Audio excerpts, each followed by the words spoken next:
cinque libri. Gianni Rodari. Disegni di Bruno Munari. Einaudi 1993. Per bambini delle scuole primarie.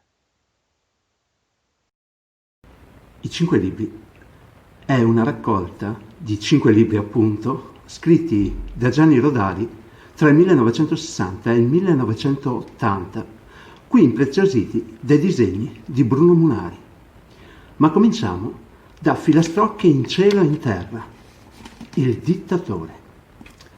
Un punto piccoletto, superbioso e iracondo, dopo di me, gridava, verrà la fine del mondo. Le parole protestarono, ma che griglia per il capo, si crede un punto e basta, e non è che un punto a capo.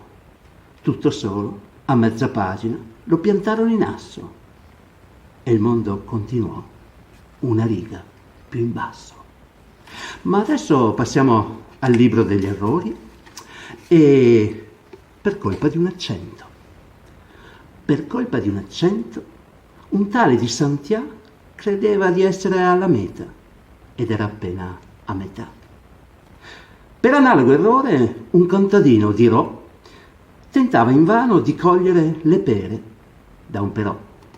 Non parliamo del dolore di un signore di Corfù, quando, senza più accento, il suo cucù non cantò più. Buon proseguimento, buone letture e buoni viaggi da Giacomo Bizzai.